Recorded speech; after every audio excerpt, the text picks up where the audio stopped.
Foundation stone laying মাননীয় মুখ্যমন্ত্রী আজ এখান থেকে করবেন।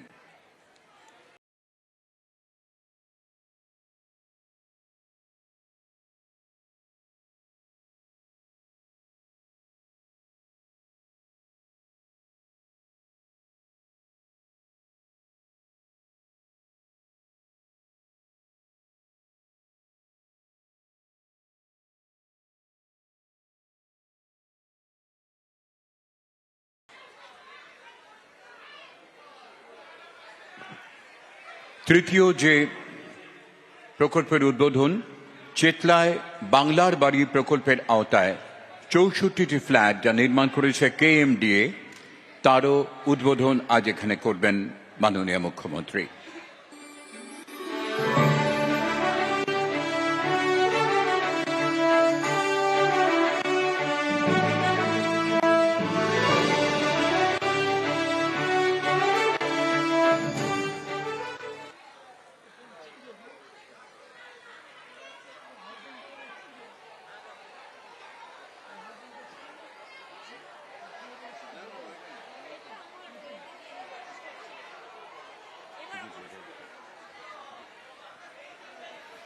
ভবানীপুরের Manmathanath Nandan girls and boys কেমন ছিল সেই school?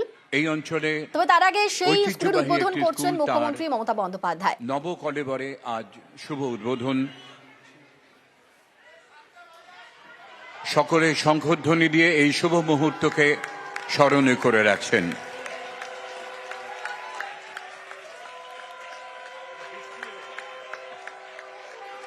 English medium school, morning স্কুলটি বাংলা মাধ্যমের, একেবারে সর্বাধুনিক প্রকৌশল যেখানে প্রতি মুহূর্তে আমরা ব্যবহার করতে পারব। ভবানীপুর মডার্ন স্কুলের নবকলেবরের উদ্বোধন করলেন মাননীয় মুখ্যমন্ত্রী মমতা বন্দ্যোপাধ্যায়।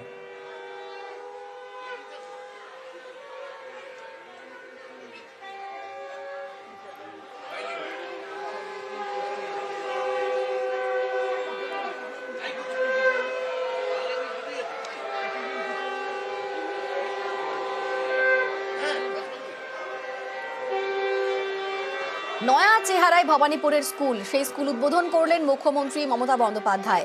যেই স্কুলে একসময় দিদিমণি ছিলেন মুখ্যমন্ত্রী, তারই আজকে নতুন রূপে উদ্বোধন হলো। উদ্বোধন করলেন মুখ্যমন্ত্রী মমতা বন্দ্যোপাধ্যায়।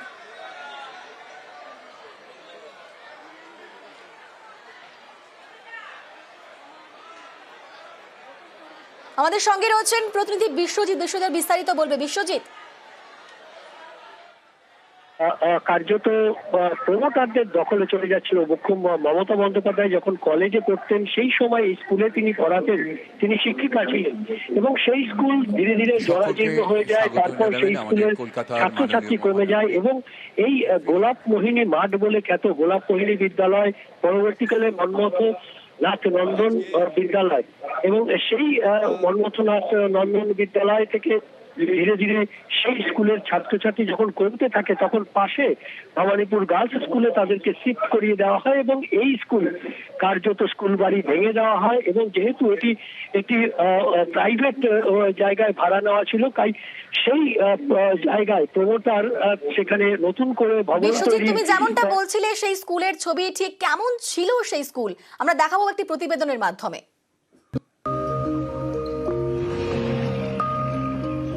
৬০ দশক, তখন কলকাতা পুরসভার ৭৭ নম্বর ওয়ার্ডে পড়ত ভবানীপুরের Manmathanath Nandan girls and boys school.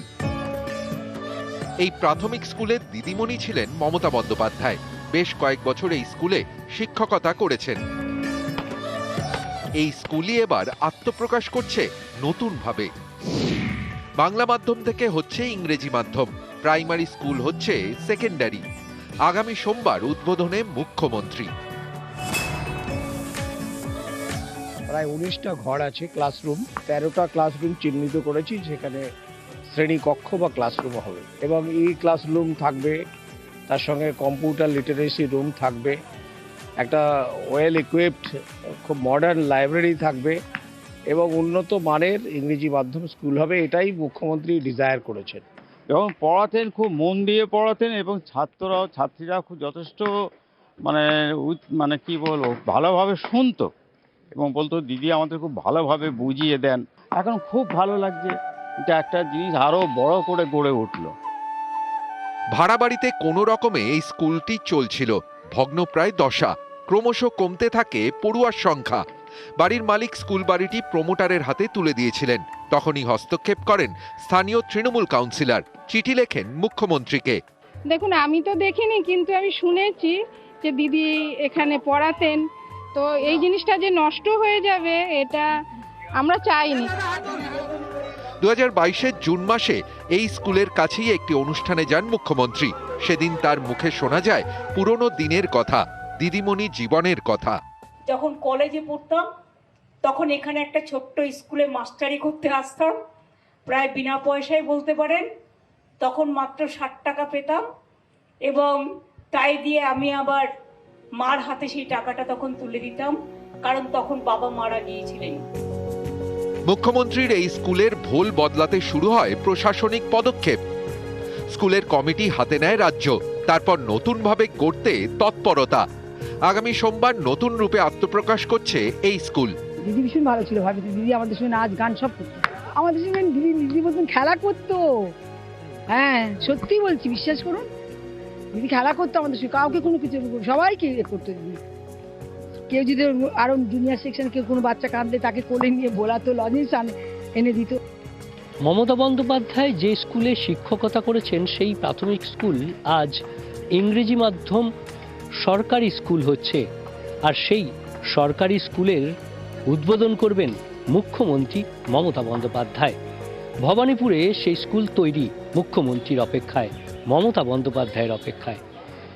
ক্যামেরায় সুমন বোসের সঙ্গে বিশ্বজিৎ সাহা, নিউজ 18 বাংলা।